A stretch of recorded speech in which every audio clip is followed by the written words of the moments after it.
Shalom semua. Kegerakan Pentakosta adalah kegerakan yang unik. Mengapa unik? Pernahkah saudara terbayang satu gerakan rohani yang dalam tempo 1 abad telah menyebar sampai ke 27% kekristenan yang ada? Kegerakan yang bergerak cepat ini memiliki pilar-pilar teologi yang perlu kita pahami. Pada Voice of Pentecost kali ini, kita akan membahas mengenai 5 pilar teologi Pentakosta. Apa saja 5 pilar teologi Pentakosta itu? Yang pertama, Jesus as Savior, atau pilar keselamatan. Keselamatan adalah momen di mana seorang bertobat dan menerima Yesus sebagai Tuhan dan Juru Selamat. Pengakuan iman GBI berkata, semua manusia berdosa dan kehilangan kemuliaan Allah, sehingga harus bertobat dan berpaling kepada Allah untuk menerima pengampunan dosa. Pertobatan mencakup peristiwa di mana seorang mendengar kabar Injil tentang karya Kristus, meresponi Injil dengan iman dan pertobatan, dan mengalami perjumpaan secara pribadi dengan Yesus.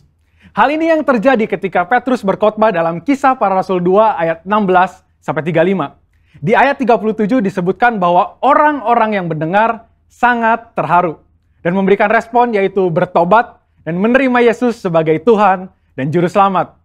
Bukankah hampir sebagian besar khotbah-khotbah dari Pentakosta menekankan akan pertobatan dan kepercayaan kepada Yesus sebagai Juru Selamat pribadi? Yang kedua, Jesus as Sanctifier, atau pilar pengudusan. Ketika seorang diselamatkan, dia memasuki proses yang bernama pengudusan. Pengakuan iman GBI berkata penyucian hidup adalah buah kelahiran baru karena percaya dalam darah Yesus, dikerjakan oleh kuasa firman Allah dan Roh Kudus. Karena itu kesucian itu azas dan prinsip hidup umat Kristen. Insan Pentakosta percaya bahwa anugerah keselamatan harus diresponi dengan benar dalam takut akan Allah. Filipi 2 ayat 12-13 berkata, kerjakan keselamatanmu dengan takut dan gentar. Karena Allah lah yang mengerjakan di dalam kamu, baik kemauan maupun pekerjaan menurut kerelaannya. Di sini terlihat tanggung jawab orang percaya untuk mengerjakan keselamatannya, atau menguduskan kehidupannya dalam takut akan Allah. Proses pengudusan ini akan kita jalani selama kita hidup, dengan tujuan agar kita menjadi segambar dan serupa dengan Kristus. Pengudusan pun berbicara kita meninggalkan kehidupan lama kita, ataupun kebiasaan lama kita yang tergolong dosa, dan menjadi pribadi yang baru di dalam Kristus. Tidak lagi hidup di dalam dosa. Yang ketiga, Jesus as Spirit Baptizer, atau pilar baptisan Roh Kudus. Ini adalah bagian penting dan merupakan pilar sentral yang mengikat keseluruhan 5 pilar yang ada. Baptisan Roh Kudus yang dimaksud adalah baptisan yang dialami setelah seorang lahir baru, sebuah pengalaman yang juga bisa disebut sebagai kepenuhan roh, pencurahan roh, dan menerima Roh Kudus.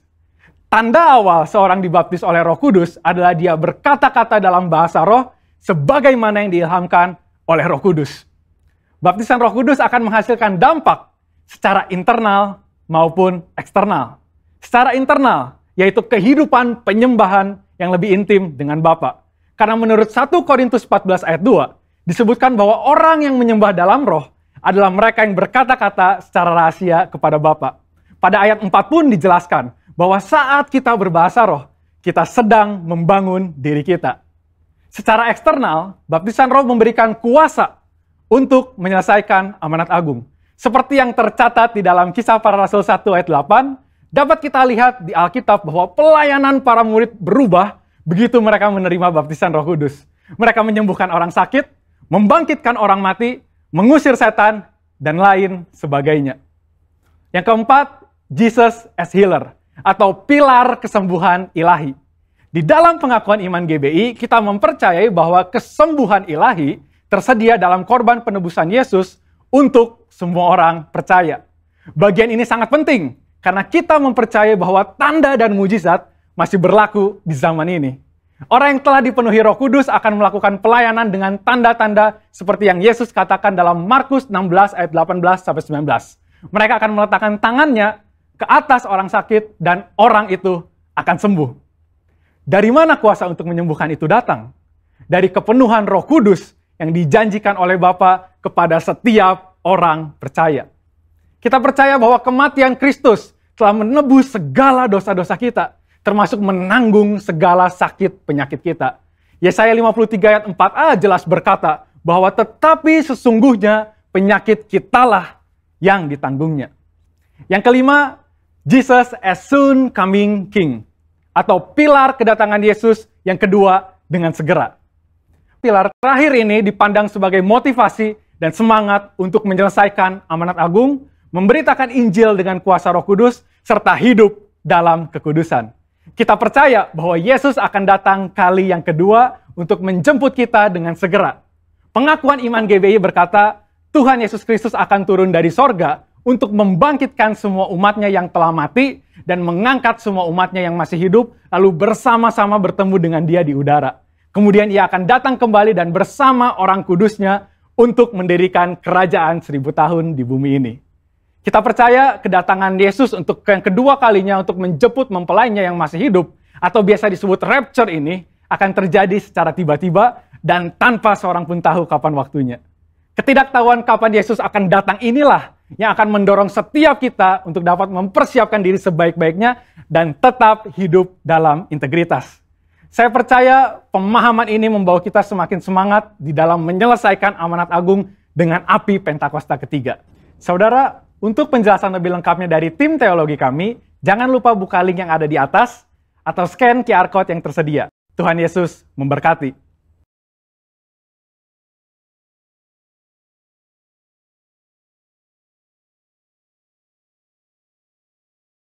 Shalom saudara yang dikasih Tuhan, dimanapun Anda berada, saya percaya kita semua dalam keadaan yang baik. Dan di tahun yang baru ini, pasti ada berkat yang baru, semangat yang baru, dan pengurapan Tuhan yang baru buat kita semua. Mari kita bersatu hati dalam doa. Tuhan, terima kasih Tuhan untuk hari ini Tuhan. Engkau berikan kami kesempatan untuk datang ke hadirat-Mu Tuhan. Engkau mengalir Tuhan di dalam kami semua. Engkau lawat kami semua Tuhan, dimanapun kami berada, biar pengurapan-Mu turun mengurapi kami semua. Karena kami percaya di mana ada pengurapan-Mu, di situ ada kemerdekaan, ada kesembuhan, ada pemulihan terjadi. Hanya dalam nama Tuhan Yesus Kristus. Haleluya. Amin. Mari kita naikkan pujian ini.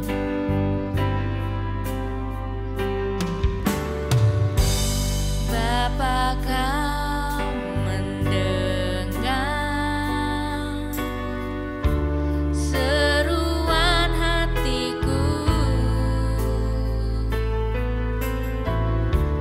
tak pernah Kau lepaskan dari kasih-Mu. Lewat lemah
Mari kita bersatu hati, kita berdoa syafaat. Bapa, kami berterima kasih buat segala penyertaan dan lawatan-Mu.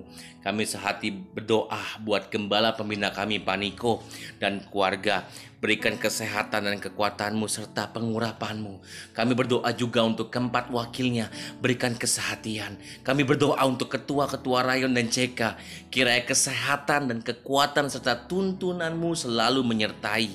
Kami juga menyerahkan khususnya Gembala CK4, Pak Weliar Kauntu, dan keluarga beserta semua gembala dan jemaat di CK4. Kiranya Tuhan senantiasa mengurapi dan memakai dengan luar biasa. Kami berdoa Tuhan Yesus untuk gembala kami, Pak Immanuel Stopo dan Ibu Helen serta keluarga. Tuhan pakai menjadi teladan dan berkat buat kami serta banyak orang. Kami berdoa juga buat wakil gembala kami, Bapak Wisnu dan istri beserta keluarga besar. Tuhan lindungi, Tuhan berkati. Kami berdoa untuk bangsa dan negara Indonesia, Tuhan. Kami nyatakan damailah Indonesiaku, virus corona diamlah, ekonomi bangkitlah. Berdoa buat khususnya Presiden Jokowi. Kiranya Tuhan berikan hikmat dan pengetahuan serta pewahyuan dari Bapa untuk dapat memimpin bangsa ini dengan bijaksana. Juga wakil presiden dan para menteri, DPR, MPR, TNI, Polri, Hakim, dan Kejaksaan. Bapa berikan semua bekerja dengan sehati. Kami berdoa juga Tuhan Yesus untuk GBI, COG, ORU, WIA, dan Azusa Prayer Tower. Bapa pakai lembaga-lembaga ini menjadi saluran berkat dan alat-Mu untuk memenangkan jiwa-jiwa. Kami percaya Tuhan, kami sungguh percaya Pentakosta ketiga dimulai dari Indonesia sampai ke bangsa-bangsa dari timur ke barat dan akan kembali ke Yerusalem. Kami berdoa untuk generasi Yeremia yang dengan segenap hati cinta mati-matian kepada Tuhan Yesus yang hidup dalam kekudusan serta berjalan sesuai dengan kebenaran firman Tuhan. Kami juga menyerahkan jemaat GBI Home. Tuhan berkati dengan berlimpah, sembuhkan yang sakit, kuatkan yang lemah, hiburkan yang susah. Setiap masalah Tuhan berikan jalan keluar, biar setiap jemaat terus hidup dengan mata tertuju pada Tuhan, sehingga siap menyambut kedatangan Tuhan Yesus. Maranatha, datanglah Tuhan, dalam nama Tuhan Yesus, dalam nama Tuhan Yesus. Haleluya, amin.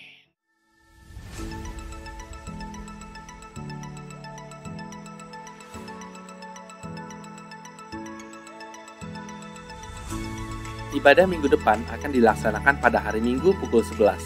Ibadah bersama dilaksanakan melalui aplikasi Zoom. Diharapkan jemaat dapat mengambil waktu untuk masuk ke hadirat Tuhan di rumah masing-masing, berdoa bersama keluarga pukul 9 malam setiap hari. Mari bergabung bersama keluarga untuk menikmati dan merasakan hadirat dan pengurapan Roh Kudus lewat rumah doa GBI Home Palem Galaksi setiap hari Selasa pukul 8 malam via Zoom. Untuk para wanita, bergabunglah di dalam ibadah doa wanita yang diadakan setiap hari Rabu pukul 7.30 malam via Zoom. Bagi jemaat yang rindu bersekutu dan bertumbuh di dalam Yesus, kami undang untuk bergabung bersama di dalam komunitas Kul yang dilaksanakan setiap hari Kamis. Kul dilakukan melalui aplikasi Zoom. Silakan menghubungi Bapak Catur di nomor 0857 1550 2817 untuk mendapatkan undangan. Persembahan dapat disalurkan melalui rekening berikut. Persembahan umum dan perpuluhan BCA 07376 07376 atas nama GBI Palem Galaksi. Atau dapat menggunakan QR Code berikut ini. Scan QR Code yang tertera di layar dan selanjutnya dapat mengikuti proses yang tertera pada aplikasi e-payment Anda. Persembahan misi dan diakonia BCA 073 073 6789 atas nama GBI Palem Galaksi. Pembangunan Rumah Tuhan BCA 07305 07305 atas nama GBI Palem Galaksi. Kami GBI Home mengucapkan terima kasih bagi Bapak Ibu yang sudah mentransfer persembahan ke rekening GBI Home. Tuhan memberkati saudara dengan berlimpah-limpah. Demikian pengumuman yang dapat kami sampaikan. Tuhan Yesus memberkati. Shalom saudara yang dikasih Tuhan. Mari kita bersuka cita lebih dahsyat lagi. Kita memuji Tuhan lebih dahsyat lagi. Kita bangkit berdiri dimanapun kita berada. Haleluya.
Mari kita siapkan hati kita mau masuk dalam mendengarkan firman Tuhan. Mari kita bersatu hati dalam doa. Tuhan, terima kasih Tuhan untuk kesempatan yang baru yang Kau berikan pada kami. Saat ini Tuhan, kami mau siapkan hati kami untuk mendengarkan firman-Mu Tuhan. Berbicaralah kepada kami Tuhan, karena kami adalah murid-Mu dan kami siap mendengar. Terima kasih Tuhan, kami percaya waktu-Mu adalah waktu yang terbaik.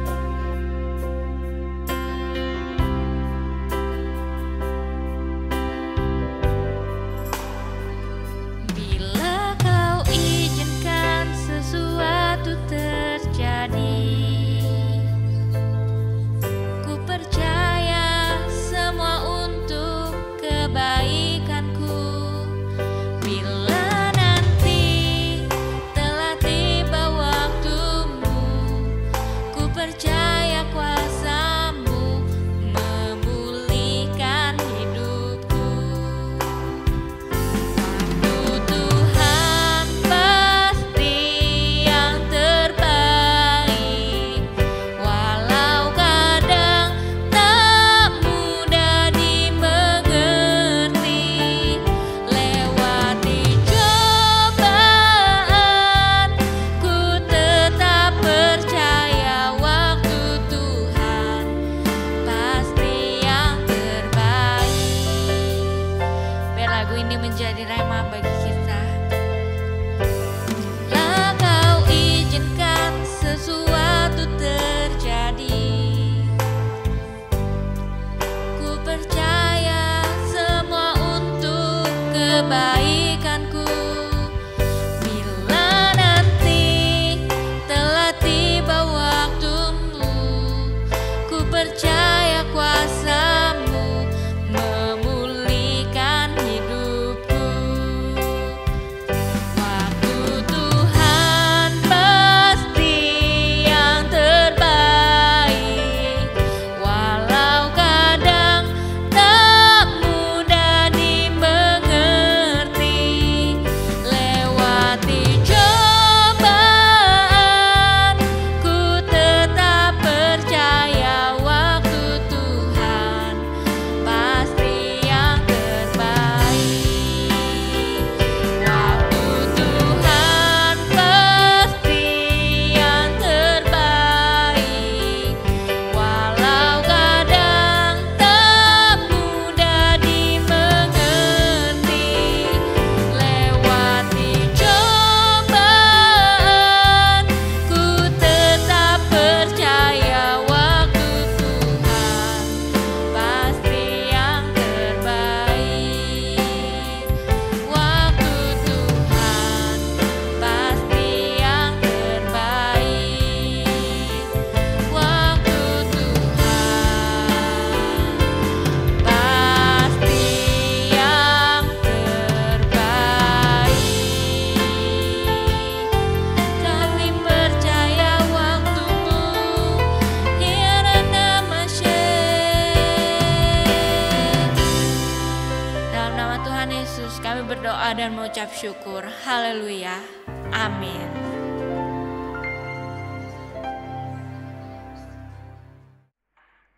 Shalom Bapak Ibu Saudara yang dikasihi Tuhan Yesus. Kita masih berada di awal tahun. Tentu belum terlambat kalau saya mengucapkan selamat tahun baru 2022. Tuhan Yesus menyertai dan memberkati kita semua.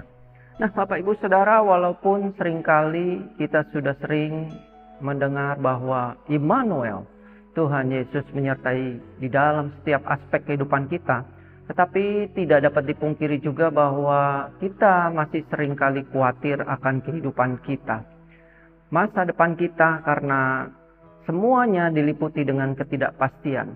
Bagaimana nasib kita di tahun yang baru, tahun 2022 ini. Mari kita baca ayat Alkitab Matius 6 ayat 25 sampai 30. Perikopnya berjudul Hal Kekhawatiran.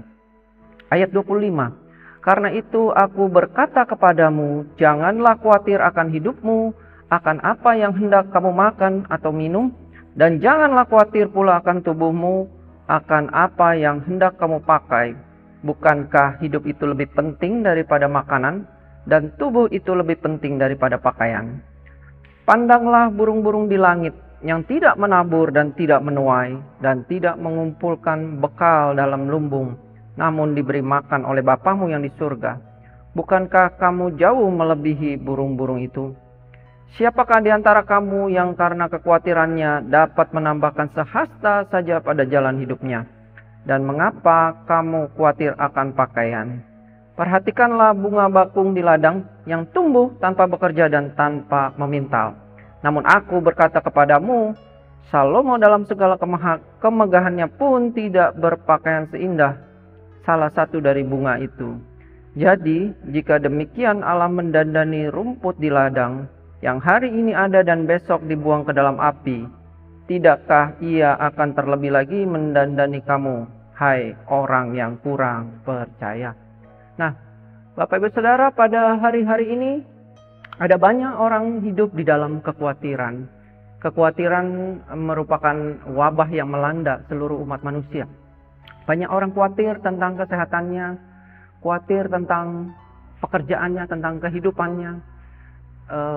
Mungkin orang kalau lagi sekolah dia khawatir dia tidak diterima di perguruan tinggi. Kalau sudah lulus perguruan tinggi dia khawatir tidak dapat pekerjaan.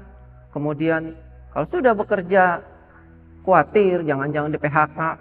Kalau tidak di PHK khawatir jangan-jangan nggak punya jodoh. Nah, saudara kalau punya jodoh mungkin khawatir jangan-jangan nggak bisa punya anak. Kalau sudah punya anak khawatir lagi jangan-jangan tidak bisa membiayai kehidupan anak-anaknya. Manusia itu hidup selalu diwarnai oleh kekhawatiran. Dan khawatir menurut kamus, kalau kita lihat khawatir adalah takut, gelisah, cemas terhadap sesuatu hal yang belum diketahui dengan pasti. Kekhawatiran merupakan dampak dari kejatuhan manusia pertama, Adam dan Hawa dalam dosa. Pada umumnya ada 3 jenis kekhawatiran. Yang pertama, kekhawatiran akan kebutuhan hidup. Yang kedua, kekhawatiran akan hidup dalam kemiskinan. Dan yang ketiga, kekhawatiran akan kesusahan sehari. Nah, saudara mesti hati-hati karena khawatir atau ketakutan akan hidup ini membuat seseorang tidak berfokus kepada Tuhan dan akhirnya lebih mencintai dunia ini. Dalam bahasa Yunani kata khawatir merupakan pikiran yang ditarik kedua arah yang berlawanan. Yang satu arah menarik kepada iman, yang satu arah berbeda menarik kepada ketakutan. Ketakutan seperti penyakit menular. Bangsa Israel mati di padang gurun ketika ditakut-takut oleh Goliat. Pada 1 Samuel 17 dikatakan ketika Saul dan segenap orang Israel mendengar perkataan orang Filistin itu, maka cemaslah hati mereka dan sangat ketakutan. Juga ketakutan membuat putus asa. Elia adalah nabi yang luar biasa yang baru mengalahkan 850 nabi-nabi palsu. Tapi kemudian dia diancam oleh seorang perempuan dan dia ketakutan. 1 Raja-Raja 19, Elia. Tetapi ia sendiri masuk ke padang gurun. Sehari perjalanan jauhnya lalu duduk di bawah pohon ara. Kemudian ia ingin mati, katanya cukuplah itu. Sekarang ya Tuhan ambillah nyawaku sebab aku ini tidak lebih baik daripada nenek moyangku. Kemudian juga bangsa Israel bersungut-sungut tidak masuk ke dalam tanah Kanaan karena khawatir atau takut. Ini dampak dari pengintai-pengintai yang dikirim. Di Bilangan 14 dikatakan di padang gurun itu bangkai-bangkaimu akan berhantaran semua orang di antara kamu tanpa terkecuali karena kamu telah bersungut-sungut kepada Tuhan. Tuhan Yesus pada perikop Matius 6 tadi kita baca memberikan 3 alasan mengapa sebetulnya kita tidak perlu khawatir. Yang pertama, kekhawatiran tidak berguna, bahkan merugikan. Ayat 27 berkata, siapakah di antara kamu yang karena kekhawatirannya dapat menambahkan sehasta saja pada jalan hidupnya? Orang khawatir itu nggak ada hasilnya, bukannya memperpanjang umur, tetapi justru memperpendek umur. Saudara, saya baca seorang dokter dalam tulisannya di sebuah media massa menjelaskan bahwa Dia sering menjumpai orang yang selalu merasa khawatir dengan segala macam hal. Bahkan untuk hal-hal yang belum terjadi. Dalam prakteknya sehari-hari, dia juga berkata dia lebih banyak menjumpai pasien dengan jenis kelamin perempuan yang mengalami kekhawatiran ini dibandingkan dengan laki-laki. Pasien-pasien ini akhirnya merasa tidak nyaman ketika keluhan-keluhan fisik sudah mulai muncul. Menurut dokter ini, banyak orang yang terbaring di rumah sakit menderita psikosomatis, tubuhnya sakit karena jiwanya khawatir. Bahkan sampai ada orang yang mengalami gangguan kecemasan menyeluruh berlebihan atau disebut Generalized Anxiety Disorder (GAD), mempunyai gejalanya perasaan khawatir berlebihan terhadap hampir semua aspek kehidupan, kemudian perasaan lelah berlebihan karena padahal itu tidak disebabkan oleh faktor kelelahan, mudah tersinggung, sulit berkonsentrasi, gejala-gejala fisik seperti otot kaku, pegal-pegal, gangguan tidur, sulit rileks. Nah, saudara, Amsal 12 ayat 25 berkata, kekhawatiran dalam hati membungkukkan orang, tetapi perkataan yang baik menggembirakan dia. Amsal 17 ayat 22, hati yang gembira adalah obat yang manjur, tetapi semangat yang patah mengeringkan tulang. Yang kedua, mengapa kita tidak boleh khawatir? Karena kekhawatiran itu adalah ciri orang yang tidak beriman. Ayat 31 dan 32 berkata, sebab itu janganlah kamu khawatir dan berkata, apakah yang akan kami makan? Apakah yang akan kami minum? Apakah yang akan kami pakai? Semua itu dicari bangsa-bangsa yang tidak mengenal Allah. Akan tetapi Bapamu yang di sorga tahu bahwa kamu memerlukan semuanya itu. Nah, saudara sekalian, kekhawatiran itu bertolak belakang dengan iman. Ciri orang yang tidak beriman adalah khawatir. Seorang hamba Tuhan menulis di situs Kementerian Agama.go.id bahwa pandemi menjadi ujian iman kepada umat Tuhan di dalam segala hal. Mungkin contoh simpelnya adalah bagaimana sikap kita ketika tahu kita barusan makan bersama-sama seorang teman yang terinfeksi, terkena virus COVID. Apakah kita lalu panik, khawatir, takut, kemudian mengambil tindakan-tindakan berlebihan, misalnya tes ginos hasilnya negatif, nggak percaya hasilnya, kemudian tes lagi antigen hasilnya negatif lagi, nggak percaya lagi, masih tidak puas lanjut ke tes PCR hasilnya negatif lagi.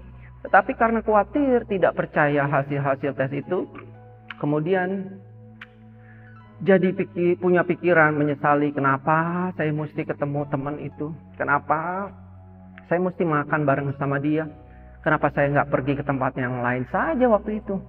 Kemudian mulailah menyalahkan teman itu, kenapa sudah sakit ngajak-ngajak makan, nggak jaga diri, jadi nularin orang lain. Kemudian minum vitamin sebanyak-banyaknya, tidur selama-lamanya. Nah, paling positifnya cuma satu, habis itu saking khawatirnya ketularan, akhirnya baca terus-terusan Mazmur 91, diulang-ulang. Nah, saudara, kalau tadi kita lihat, yang pertama kita tidak boleh khawatir karena khawatir tidak berguna, bahkan merugikan. Kemudian yang kedua, kita tidak boleh khawatir karena kekhawatiran adalah ciri orang yang tidak beriman. Yang ketiga, kita tidak boleh khawatir karena Allah tidak ingin kita khawatir. Ayat 25 kemudian ayat 31 itu diulang, berkata, karena itu aku berkata kepadamu, janganlah khawatir akan hidupmu, akan apa yang kamu makan atau minum. Jangan khawatir pula akan tubuhmu, apa yang hendak kamu pakai. Hidup itu lebih penting daripada makanan, dan tubuh itu lebih penting dari pakaian. Saudara tahu gak? Allah Bapa rela mengorbankan Tuhan Yesus untuk menyelamatkan kita. Tapi sudah susah-susah gitu, masa iya Dia tidak memelihara hidup kita kemudian? Dikatakan tadi, Salomo dalam segala kemegahannya pun tidak berpakaian seindah salah satu dari bunga itu yang hari ini mekar, besok layu. Jadi hidup kita ini yang lebih panjang umurnya daripada bunga, lebih berharga daripada bunga, pasti dipelihara oleh Tuhan.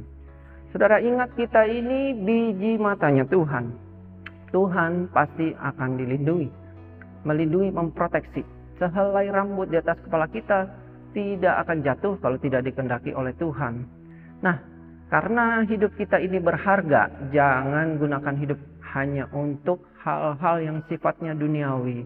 Untuk ini dan di sini hanya untuk cari makan, cari pakaian, tetapi kita punya kehidupan kekal yang Tuhan akan berikan. Hidup kita berharga.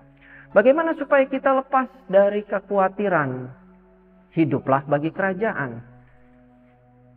Matius 6 ayat 33, tetapi carilah dahulu kerajaan Allah dan kebenarannya, maka semuanya itu akan ditambahkan kepadamu.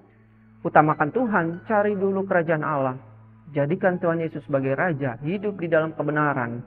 Yang lain, kebutuhan sandang pangan, papan, nanti Tuhan akan siapkan.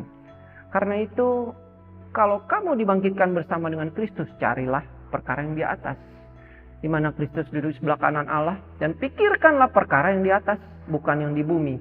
Jangan hanya memikirkan hal yang sementara, tetapi harus banyak lebih memikirkan hak-hak yang kekal dan abadi. Perkara-perkara yang di atas, perkara-perkara ilahi, saudara pikirkan. Pekerjaan Tuhan sudah pikirkan, dan Tuhan akan memikirkan pekerjaan yang saudara. Pikirkanlah rumah Tuhan, maka Tuhan akan memikirkan rumah tangga saudara. Hiduplah bagi Tuhan dan utamakanlah Dia. Kalau saudara melayani Tuhan, mengutamakan Tuhan, Allah tidak pernah berhutang. Saudara ingat dalam Lukas 5, Petrus menangkap ikan sampai larut malam, gak dapat apa-apa lagi. Dan di dalam kondisi seperti itu, Tuhan Yesus malah datang untuk meminjam perahunya supaya dia bisa mengajar orang banyak. Tetapi Simon mengutamakan Tuhan. Kemudian setelah selesai, Simon Petrus disuruh ke tempat yang dalam untuk menebarkan jala, untuk menangkap ikan. Dan waktu dia melakukan hal itu, ikan-ikan yang sangat banyak dia bisa tangkap. Bahkan dia bisa harus minta tolong nelayan yang lain, teman-temannya, untuk berbagi. Kalau tidak, perahunya akan tenggelam. Inilah berkat yang melimpah yang Tuhan berikan kalau kita mengutamakan Tuhan. Mazmur 127 berkata, jikalau bukan Tuhan yang membangun rumah, sia-sialah orang yang membangunnya. Jikalau bukan Tuhan yang mengawal kota, sia-sialah pengawal berjaga-jaga. Sia-sialah kamu berbangun pagi-pagi dan duduk sampai jauh malam, dan makan roti yang diperoleh dengan susah payah, sebab ia memberikannya kepada yang dicintainya pada waktu tidur. Kesimpulan saudara, kekhawatiran tidak akan pernah memberikan jalan keluar, tidak pernah ada solusi, malah menimbulkan stres, depresi, sakit, bahkan sakit kejiwaan. Kekhawatiran tidak akan pernah memberikan kepuasan batin, tidak akan pernah ada sukacita, kedamaian, dan ucapan syukur, malah mungkin bisa menimbulkan berbagai penyakit. Kekhawatiran tidak pernah memberikan pertumbuhan iman, tidak mampu menghadapi kenyataan hidup sehingga berfokus pada dirinya sendiri dan mungkin menjadi takut menghadapi masa depan. Percayalah kepada Tuhan dengan segenap hatimu dan janganlah bersandar kepada pengertianmu sendiri. Andalkan Tuhan, nomor satukan Tuhan. Kalau Tuhan sudah membuka pintu, berkat mengalir. Berkatnya mengalir kepada kita, dan apapun tantangannya saudara harus hadapi pada hari-hari ini, janganlah khawatir. Serahkan hidupmu kepada Tuhan, lakukan bagianmu. Saudara boleh minta berkat, berdoa, minta berkat, tetapi saudara juga harus melakukan bagianmu. Bekerja dengan rajin, dan selebihnya Tuhan akan memberkati kita. Mari kita percaya kepada pemeliharaan Tuhan Yesus. Mazmur 34 ayat 5, aku telah mencari Tuhan, lalu Ia menjauh aku dan melepaskan aku dari segala kegentaranku. Janganlah kamu khawatir tentang apapun juga, tetapi nyatakanlah dalam segala hal keinginanmu kepada Allah dalam doa dan permohonan dengan ucapan syukur. Damai sejahtera yang melampaui segala akal akan memelihara hatimu dan pikiranmu di dalam Kristus Yesus. Filipi 4. Kemudian 1 Petrus 5. Karena itu rendahkanlah dirimu di bawah tangan Tuhan yang kuat, supaya kamu ditinggikannya pada waktunya. Kemudian serahkanlah kekhawatiran kepadanya, sebab Ia yang memelihara kamu. 1 Petrus 5 ayat 6. Kalau ada saudara yang hari ini sedang ada dalam pergumulan, mari saya mau berdoa buat saudara. Bapak Surgawi, hamba berdoa buat setiap anak-anakmu yang hari ini datang dalam pergumulan, dalam beban apapun yang menjadi masalah. Dan kami berdoa dalam nama Tuhan Yesus, berikan kami kekuatan, keteguhan hati. Karena kami tahu Engkau Tuhan Allah melihat dan mengatur semuanya. Kami percaya bahwa Engkau Tuhan Yesus, Allah Immanuel, Engkau kekuatan dan pengharapan dalam kesesakan. Engkau sudah buktikan kesetiaan-Mu dan kasih-Mu melalui pengorbanan Tuhan Yesus di kayu salib. Kami percaya Engkau akan memelihara hidup kami. Janji-Mu ya dan amin. Terima kasih Tuhan. Kami terima kekuatan daripada Tuhan. Oleh karena itu sekarang kami tidak khawatir lagi. Dalam nama Yesus kami berdoa. Amin. Mari bersama-sama perkatakan iman dalam Mazmur 91. Dalam lindungan Allah. Orang yang duduk dalam lindungan yang maha tinggi dan bermalam dalam naungan yang maha kuasa akan berkata kepada Tuhan, tempat pelindunganku dan kubu pertahananku, Allahku yang kupercayai. Sungguh Tuhanlah yang akan melepaskan aku dari jerat penangkap burung, dari penyakit sampar yang busuk. Dengan kepaknya Tuhan akan menundungi aku, di bawah sayapnya aku akan berlindung, kesetiaannya ialah perisai dan pagar tembok. Aku tak usah takut terhadap kedahsyatan malam, terhadap panah yang terbang di waktu siang, terhadap penyakit sampar yang berjalan di dalam gelap, terhadap penyakit menular yang mengamuk di waktu petang. Walau 1000 orang rebah di sisiku dan 10.000 di sebelah kananku, tetapi itu tidak akan menimpa aku. Aku hanya menontonnya dengan mataku sendiri dan melihat pembalasan terhadap orang-orang fasik. Sebab Tuhan ialah tempat perlindunganku, yang maha tinggi telah kubuat tempat perteduhanku. Malapetaka tidak akan menimpa aku, dan tulah tidak akan mendekat kepada kemahku. Sebab malaikat-malaikatnya akan diperintahkannya kepadaku untuk menjaga aku di segala jalanku. Mereka akan menatang aku di atas tangannya, supaya kakiku jangan terantuk kepada batu.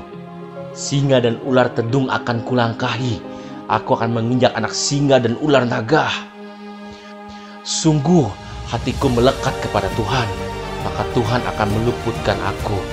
Tuhan akan membentengi aku, sebab aku mengenal namanya. Bila aku berseru kepada Tuhan, Tuhan akan menjawab aku. Tuhan akan menyertai aku dalam kesesakan. Tuhan akan meluputkan aku dan memuliakan aku. Dengan panjang umur akan Tuhan kenyangkan aku, dan akan Tuhan perlihatkan kepadaku keselamatan daripadanya. Amin. Mari saya undang jemaat yang dikasihi Tuhan untuk kita bersama-sama memperkatakan apa yang dimaksud dengan Pentakosta ketiga. Pentakosta ketiga adalah pencurahan Roh Kudus yang dahsyat di zaman ini melebihi yang terjadi di Azusa Street.